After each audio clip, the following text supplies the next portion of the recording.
Hello दोस्तों, नमस्कार। एक बार फिर से मैं आ गई हूँ आप सभी लोगों के साथ बात करने के लिए, कुछ अच्छी कहानियाँ कहने के लिए, कुछ विचार शेयर करने के लिए। लेकिन आज मैं बहुत ज़्यादा भूमिका नहीं बांधूंगी। वो इसलिए क्योंकि आज मैं आपको एक कहानी सुनाने जा रही हूँ जो कि थोड़ी लंबी है। इस कहानी को हरिशंकर परसाई जी ने लिखा है, जो one of my favourite writers में से एक है।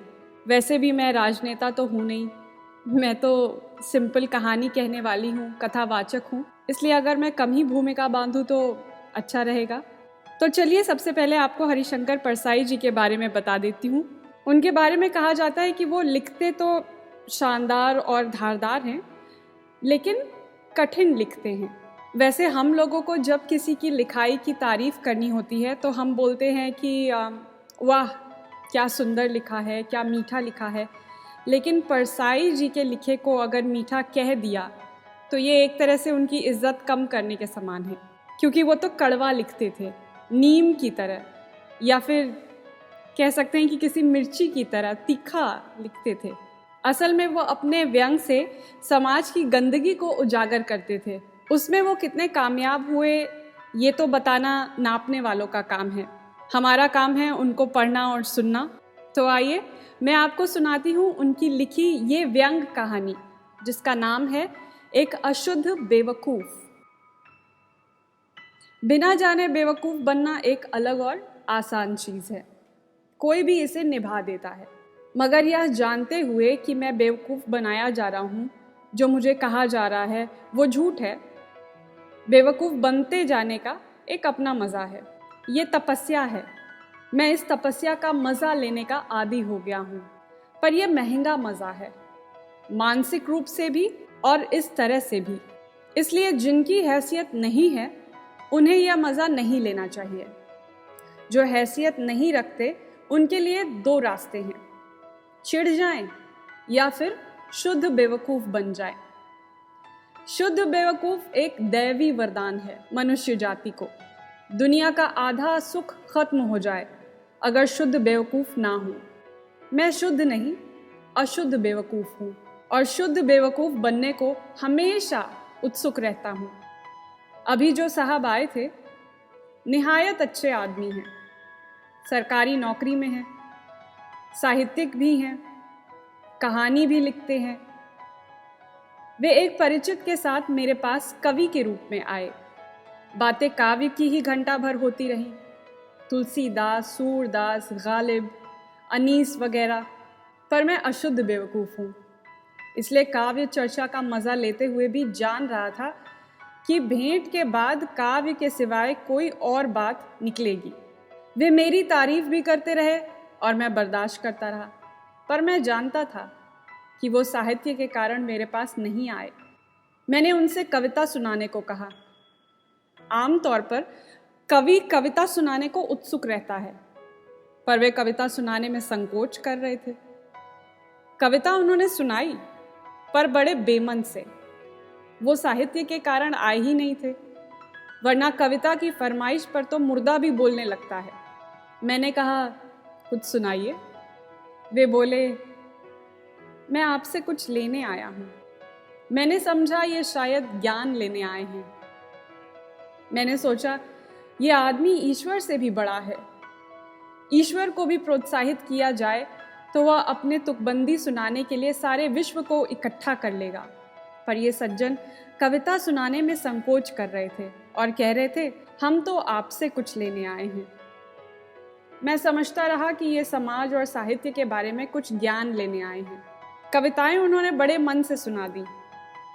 मैंने तारीफ की, पर वो प्रसन्न भी नहीं हुए। ये अचरज की सी बात थी। घटिया से घटिया साहित्यिक सर्जक भी प्रशंसा से पागल हो जाता है, पर वो ज़रा भी प्रशंसा से विचलित नहीं हुए। उठने लगे तो बोले, डिपार्टमेंट में मेरा प्रमोशन होना है, किसी कारण अटक गया है। ज़रा आप सेक्रेटरी से कह दीजिए तो मेरा काम हो जाएगा। मैंने कहा, सेक्रेटरी क्यों, मैं मंत्री से कह दूंगा। पर आप कविता अच्छी लिखते हैं। 1 घंटे जानकर भी मैं साहित्य के नाम पर बेवकूफ़ बना। मैं अशुद्ध बेवकूफ़ हूँ। एक प्रोफेसर साहब क्लास 1 के वो इधर आए। विभाग के डीन मेरे घनिष्ठ मित्र हैं, पर वो नहीं जानते थे। यूं तो वो मुझसे 2500 बार मिल चुके थे, पर जब वो डीन के साथ मिले तो उन्होंने मुझे पहचाना ही नहीं। डीन ने मेरा परिचय उनसे करवाया। मैंने भी ऐसा बर्ताव किया जैसे ये मेरा उनसे पहला परिचय है। डीन मेरे यार हैं।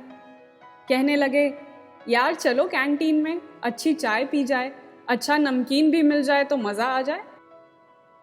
अब क्लास 1 के प्रोफेसर साहब थोड़ा चौंके। हम लोगों ने चाय और नाश्ता किया। अब वो समझ गए कि मैं अशुद्ध बेवकूफ़ हूँ। कहने लगे, सालों से मेरी लालसा थी कि आपके दर्शन करूं। आज ये लालसा पूर्ण हो गई।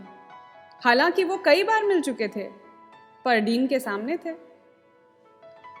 अंग्रेजी में एक बड़ा अच्छा मुहावरा है, take it with a pinch of salt, यानी थोड़े नमक के साथ लीजिए। मैंने अपनी तारीफ थोड़े नमक के साथ ले ली। शाम को प्रोफेसर साहब मेरे घर आए। कहने लगे, डीन साहब तो आपके बड़े घनिष्ठ हैं, उनसे कहिए ना कि मुझे पेपर दे दें, कुछ कॉपियाँ भी, और मॉडरेशन के लिए बुला ले तो और अच्छा है।